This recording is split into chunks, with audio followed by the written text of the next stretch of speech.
Hello viewers, welcome back to the Moose Mobile Auto Repair channel, and today we're working on a 2015 Toyota Sienna with the 3.5 liter V6 2GR FE engine.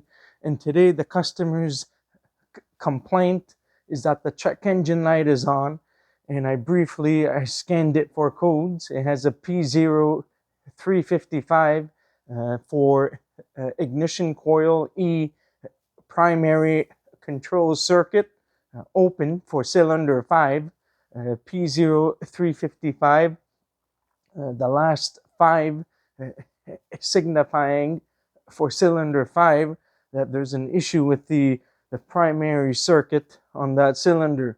And last week I already had a brief look at this vehicle. I was using the engine ignition analyzer tool to check the waveforms for the ramp time and the dwell time and the kilovolts for the coil. And apparently it seems like it's working, but at this present moment there's no drivability issues. The vehicle seems to be driving fine.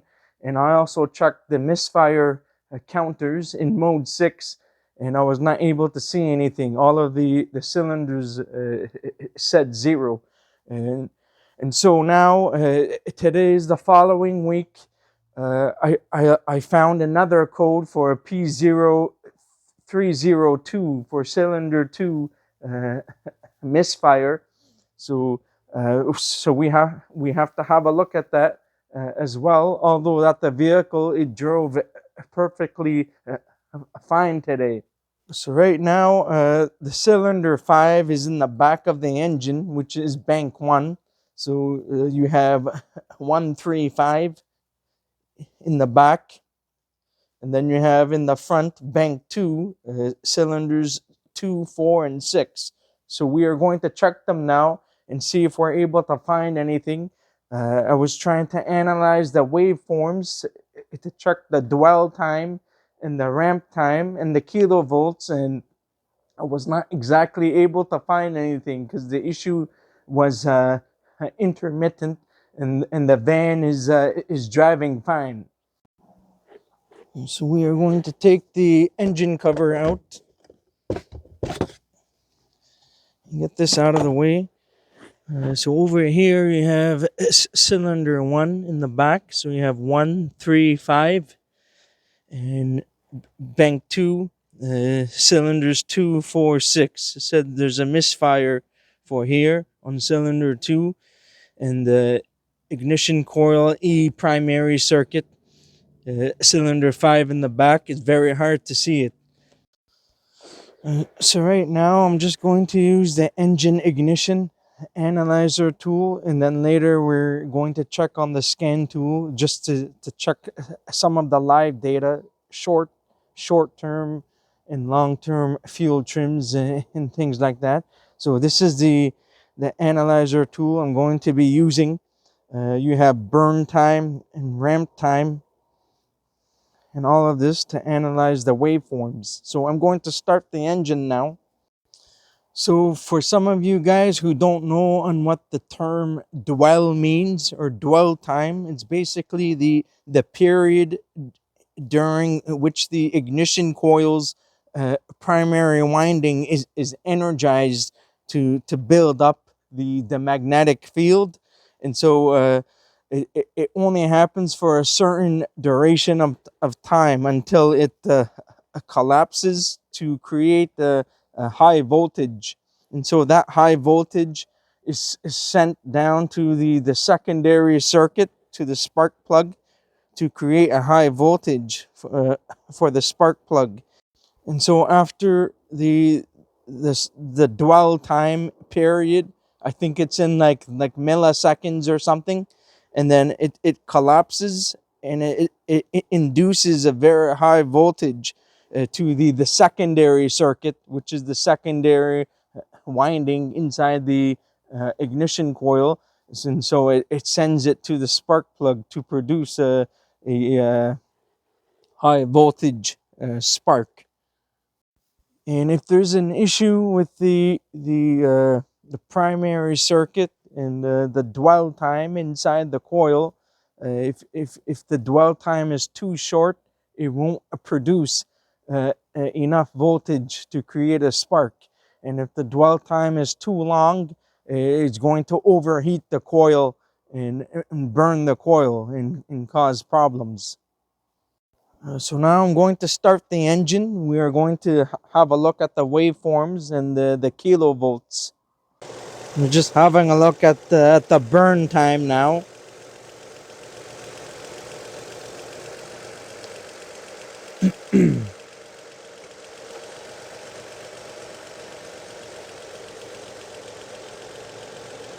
Voltage.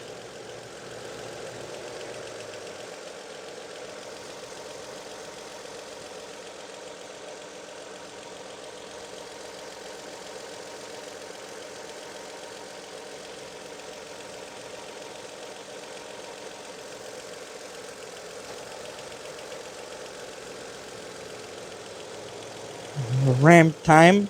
Just having a look for comparison's sake.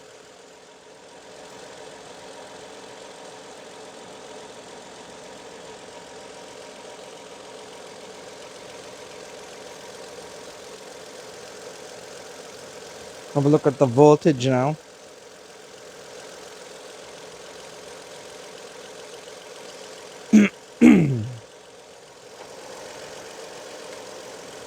We're just having a look at the kilovolts.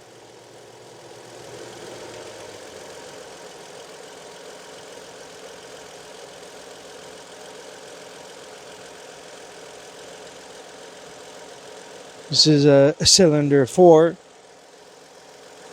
cylinder 6, and cylinder 5 in the back is down there. I can reach it, but it's going to be on the side of the coil. I don't think you guys are going to be able to see that. So down here, I'll just put it on the side of the coil so I can get a reading down here, the gray part. That is cylinder 5.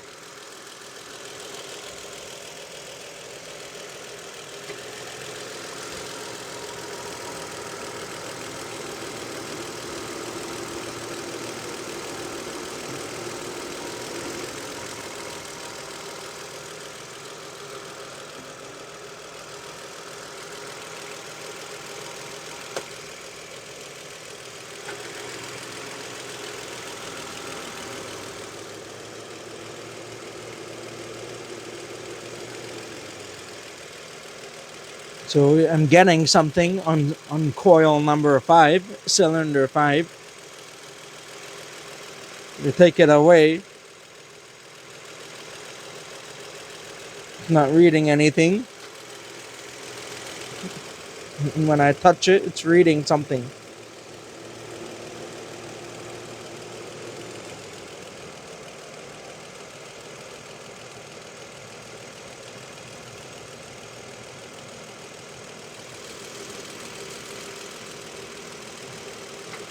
This is the burn time in milliseconds.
So I'm going to stop now.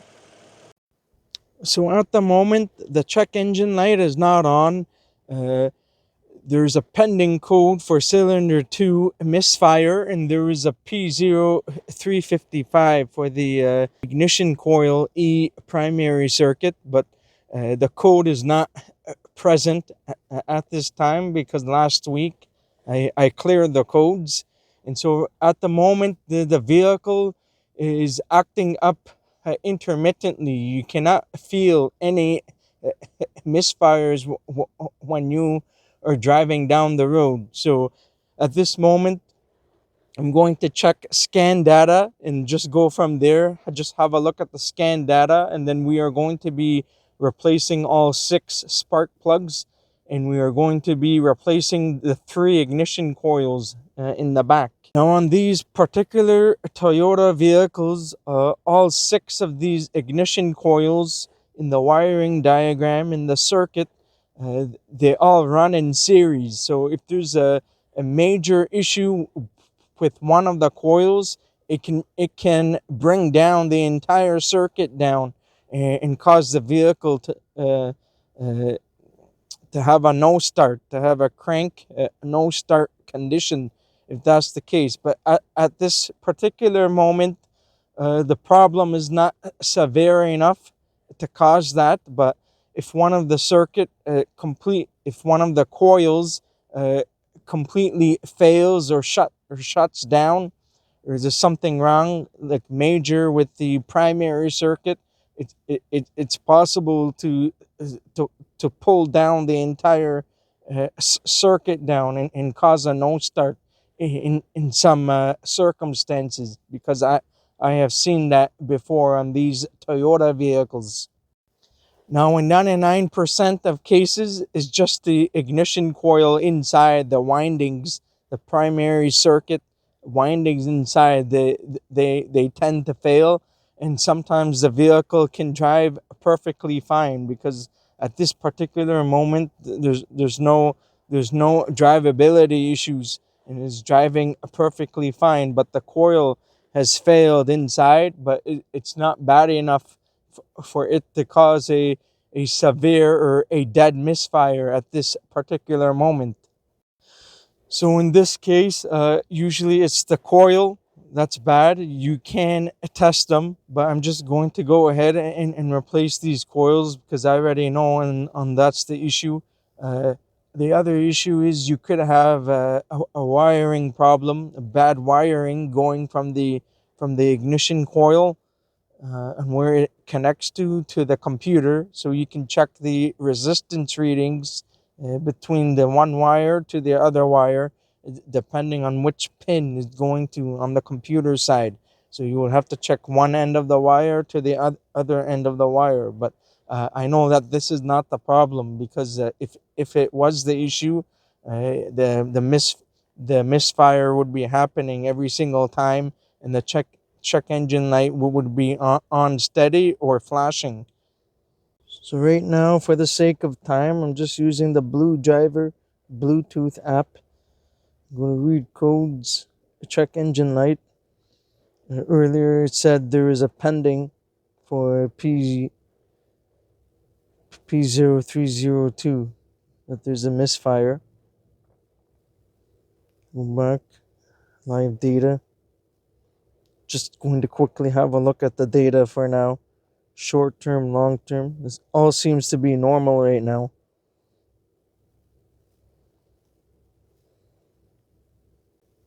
Back to scan tool, mode 6. Have a quick look at the data here.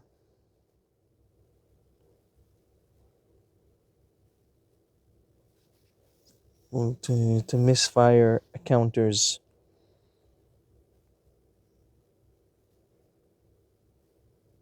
Zero count 1 0 0 0. There's 0 counts when number 5 and number 2 0. See, that's the issue with these things. You have to watch out. So I'm just going to turn the vehicle off. So that's the issue with these things. There isn't even a misfire, and it's setting a code for a misfire, but there's nothing there. So, anyways, we're just gonna go ahead now. I'm gonna replace all of the 6 spark plugs, the 3 rear coils. I already have a video in doing the spark plugs on a different similar van with the same engine, so I don't need to show you again the process. But once I get to the coil part to replace it, I'll bring you guys back on the video camera. So one other thing I wanted to mention before I start taking this apart, there's no way for me to see the wiring condition over here for cylinder 5. So I'm going to inspect it once I have the intake manifold taken apart, because it's covering up the coils. The intake has to come apart. The cowl and the wiper arms have to come off to gain access. So now I have the intake manifold and everything taken out. I quickly inspected the wiring for cylinder 5 and the entire harness, and I was not able to find anything visually. So everything seems to be okay.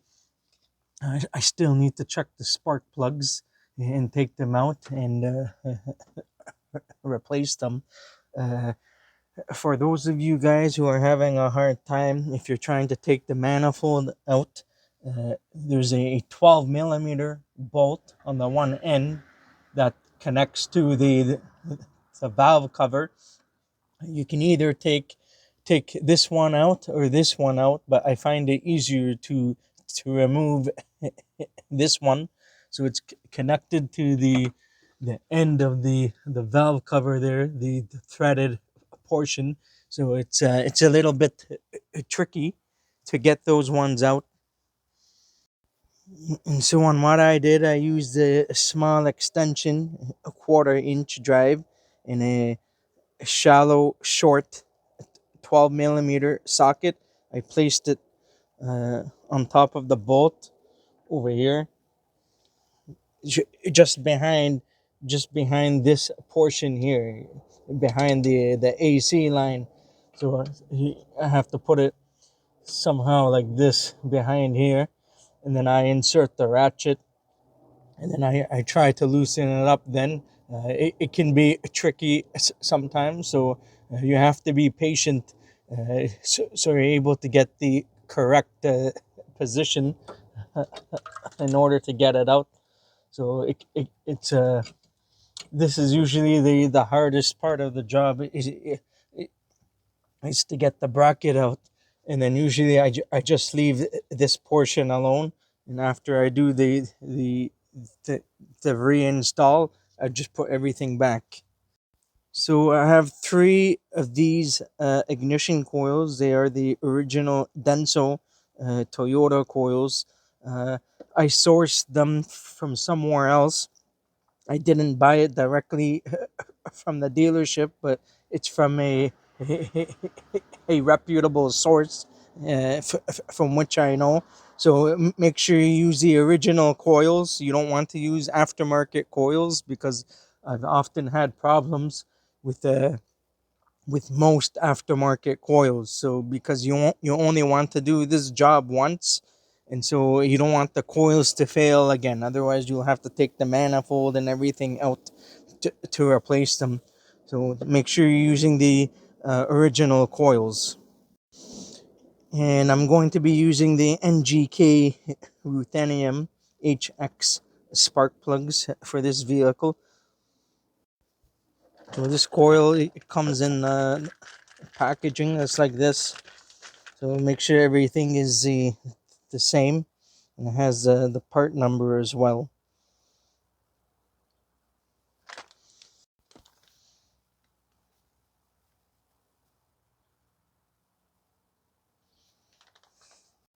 Now, if you compare the old and the new coil, you can see there's been a slight design change in this. It's not exactly the same. It's very similar, but it's not exactly the same. Although that they are the exact same part number and coil. So the spark plug for cylinder 5 seems to be okay. It looks like it's like 50% worn out on this. Earlier I didn't have the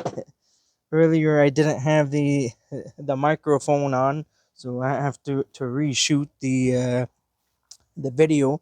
Uh, I pulled out the other two spark plugs from cylinder 1 and 3, and they are pretty much identically the same to cylinder 5.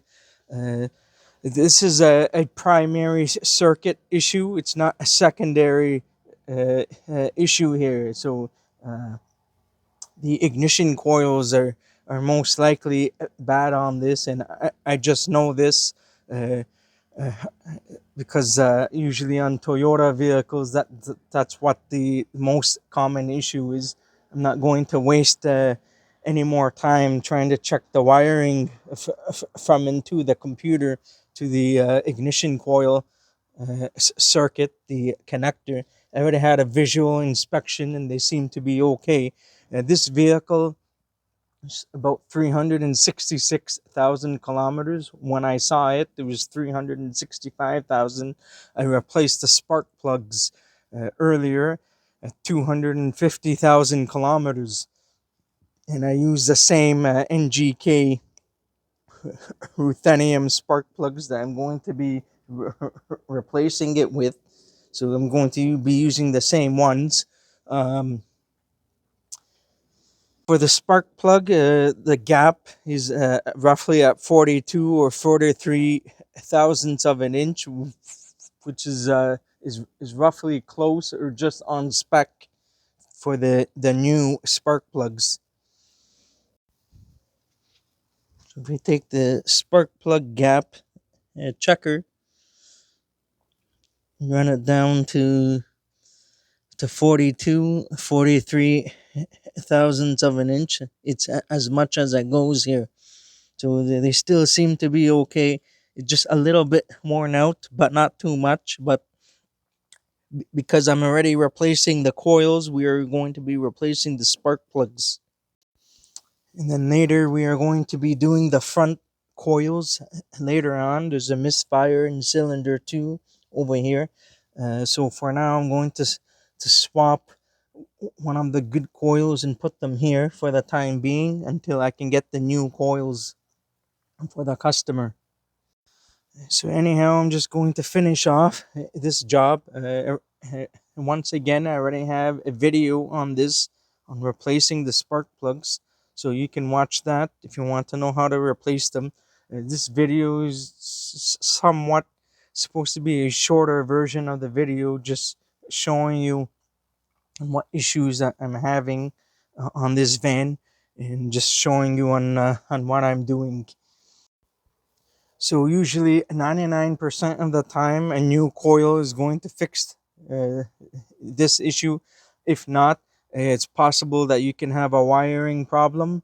And most of the time, if it's not a coil, it can be a wiring problem or something else, or it could be a bad computer, but that's in very, very rare cases.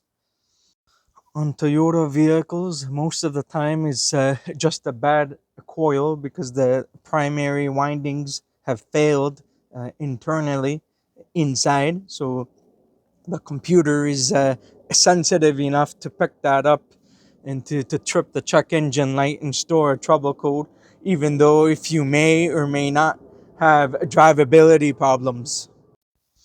So everything is done. The new spark plugs and coils uh, have been installed. Torque the spark plugs to 13 foot-pounds according to spec. New intake manifold gaskets.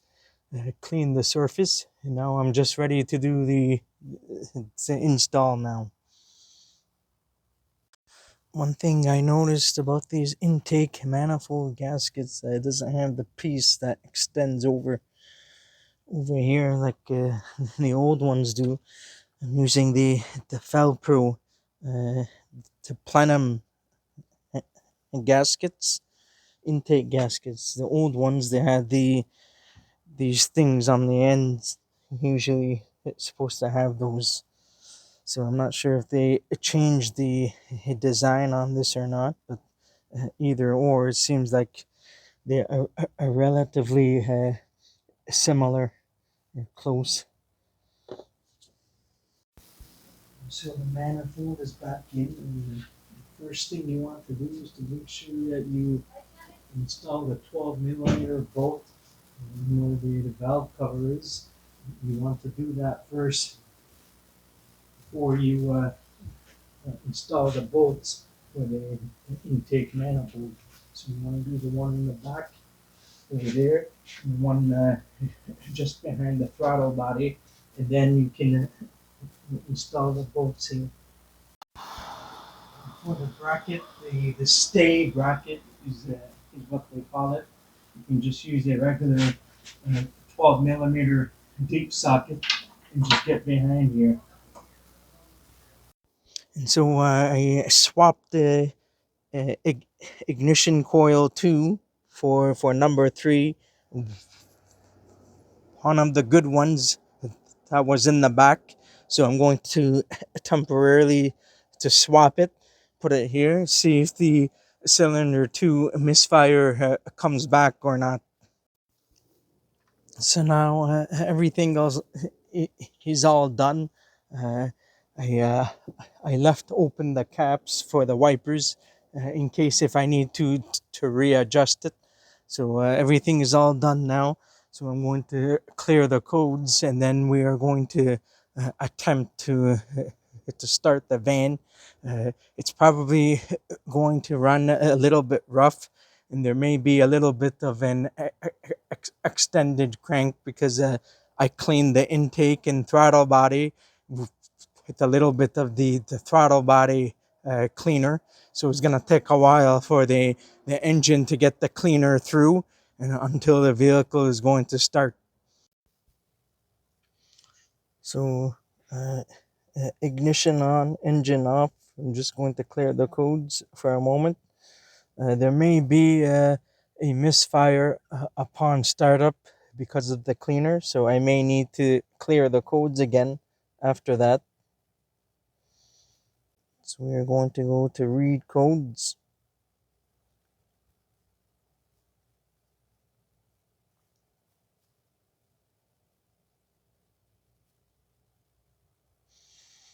Clear. And that's it. And we are going to start the vehicle. We'll give you guys an outside view on the startup.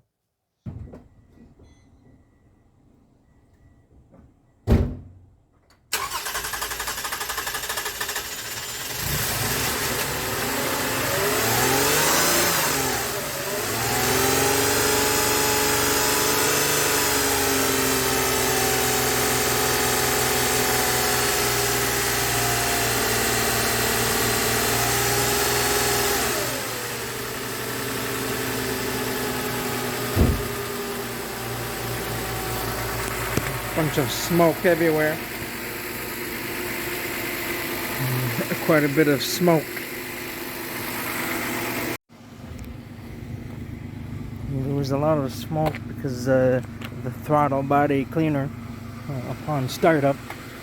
So it's going to take a while for the engine to clean itself out.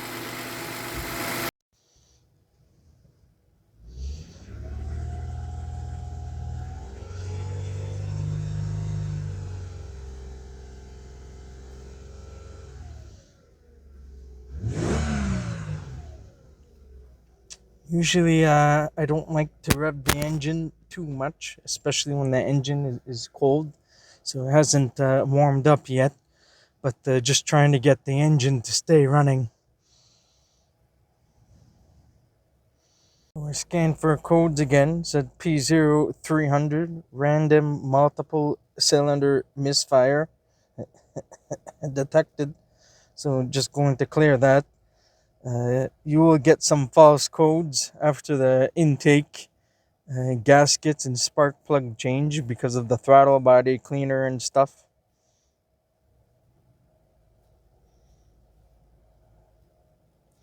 366,239 kilometers.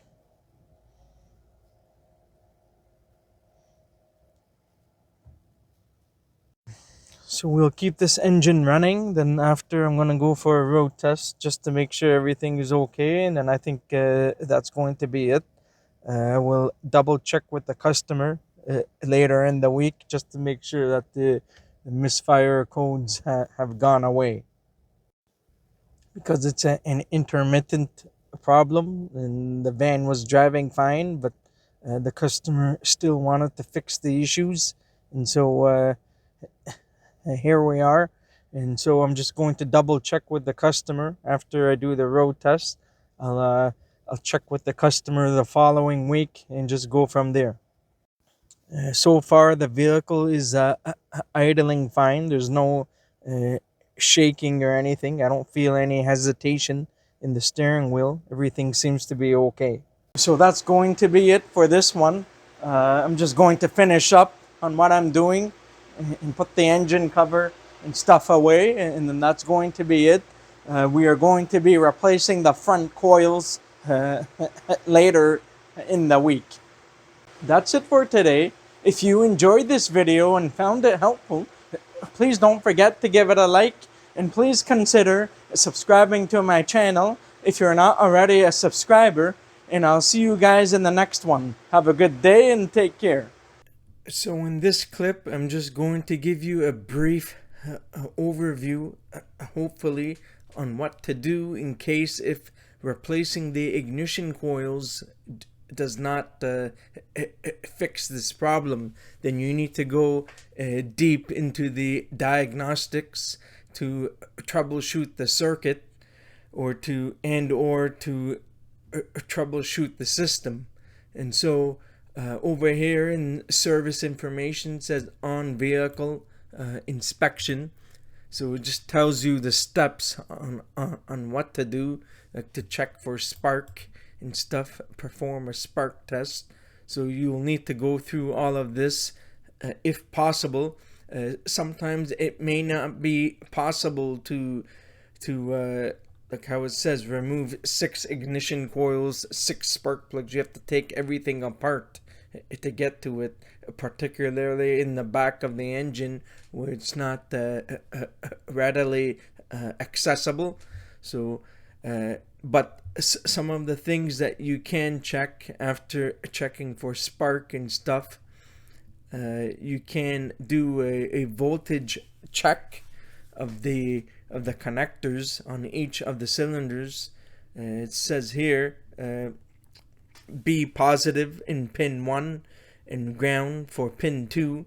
So you use a multimeter and check for voltage while the ignition is switched on, and check to see if you have battery voltage 11 to 14 volts. It shows you the pinout. Battery positive pin 1 and ground, so pins 1 and 4. This is a 4-pin connector on this vehicle, so you will need to go through the steps and to do your checks. It says check wiring between ignition switch and ignition coil and check ground circuit. It said proceed to. So you have to do all of your checks basically. Now I'm not going to go through all of this, but I'm going to take you through the wiring diagram and stuff.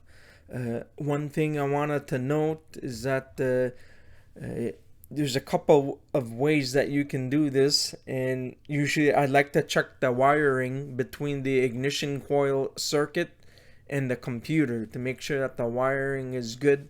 And usually in most cases, depending on the situation, I typically check for resistance values of the wiring.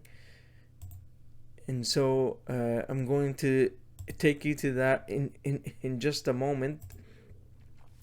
Now, usually you would check one end of the wire to the other end of the wire, from the ignition coil connector to the computer side.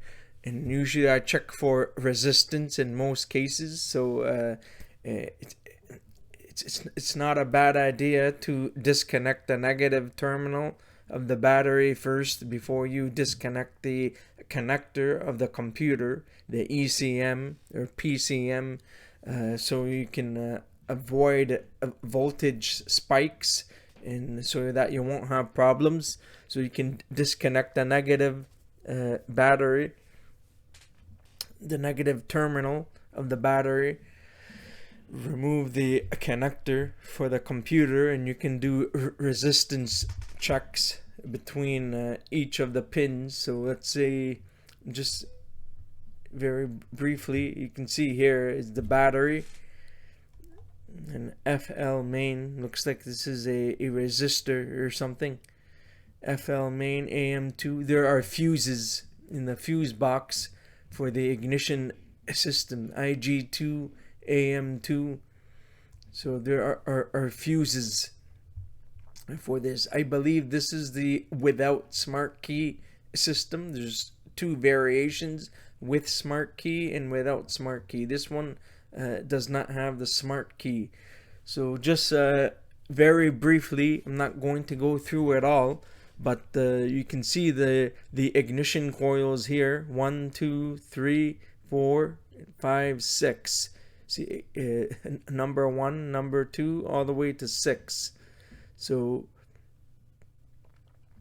you'll see here IGT 1, pin 3 on ignition coil 1, cylinder 1. You see pin 3 to pin 40, IGT 1 at the computer side. So you'll have to check the resistance from pin 3 to 40. Usually a good resistance value, typically between 0.2 to 0.8 ohms. More or less is okay, slightly. Even if you get 1 ohm, 1.2, but I think no more than that is okay. Usually 0.2 to 1.2 at most for the wire. So check the resistance values, pin 3 to 40, and just continue on to each ignition coil connector. Pin 3 to 39, pin 3 to 38, pin 3 37, pin 3 to 36, pin 3 to 35. There are 6 in total here. So you want to check the wires, make sure everything is okay. And you do have other stuff like the ground circuits and everything. You can check those too. Again, I didn't have time to go through this on the vehicle, so I can only explain through the wiring diagram on what to check. But usually these are the wires to check, from the ignition coil connector to the ECM connector. It says ECM B1 ECM. So now there's a section for troubleshooting P0351 to P0356 for ignition coil primary secondary circuit. The one we had in the video was P0355, ignition coil E primary secondary circuit. On some of the scan tools it will just say primary circuit. Other scan tools will show everything primary secondary circuit. So beginning from cylinder 1 all the way through 6, you have the corresponding letters A, B, C, D, E, F. So we had E for cylinder 5. So just the letters will correspond to the numbers and vice versa. So we are going to go down. This just explains to you on how the system works, on how the circuit works. So this is very important to know, especially if the replacing the ignition coil does not fix your issue. So you need to read the description and operation of the circuit to see how it works, and to read the wiring diagram and things like that.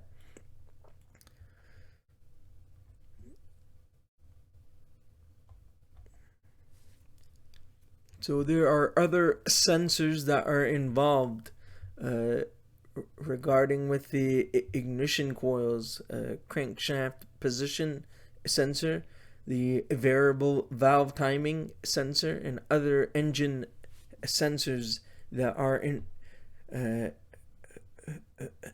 involved with the ignition coils. So one of the main sensors here is the crankshaft position sensor. It detects the revolutions in RPM. So this is the main sensor that detects that if there is a misfire in the engine, if there's a problem, it will see that if the engine is skipping, and this is responsible for monitoring the engine speed. So this is what picks up to see if there's a misfire or not, and it will set the misfire to the particular cylinder if a misfire happens on the engine. Now in most cases it's pretty accurate, but in some cases you can't always trust the misfire for that particular cylinder. So sometimes you have to do your due diligence and double check to make sure that the computer is setting the correct cylinder for the misfires. So sometimes you need to watch out for that. Some technicians may clear the codes and go for a test drive to confirm the misfire codes just to make sure. But that's usually for vehicles that don't have an intermittent problem, in which the problem is pretty much always there. And so anyhow, I'm just going to go through this quickly.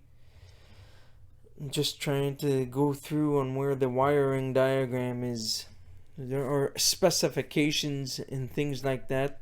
So this is like pretty much a checklist of the things to go through if you want to diagnose the issue yourself. So I wanted to go to the connector views to find the ECM connector on where to check.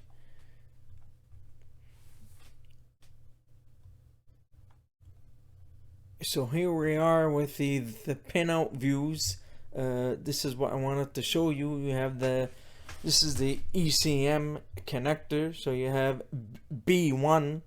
So you want to check the connector from the ignition coil into the corresponding pinouts for the wires. So you have pin 35 through pin 40 for the 6 ignition coils. So you want to check each one on the B1 connector.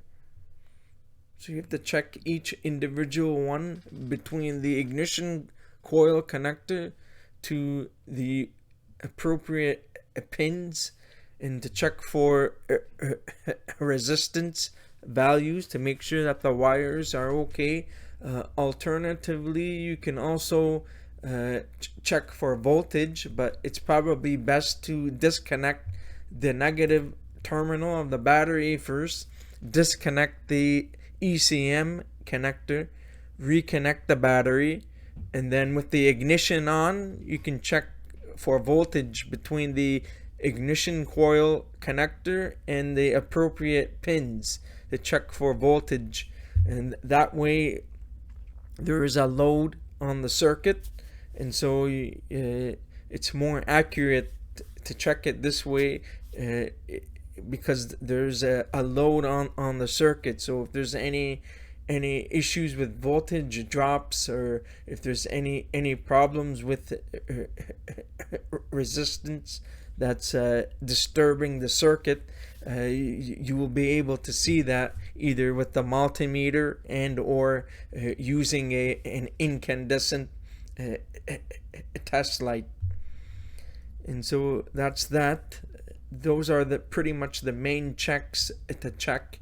But I know on these Toyota vehicles they almost never have wiring issues unless there's some rodent infestation that has happened, like a mouse or something chewed on the wires, and that's a completely different scenario.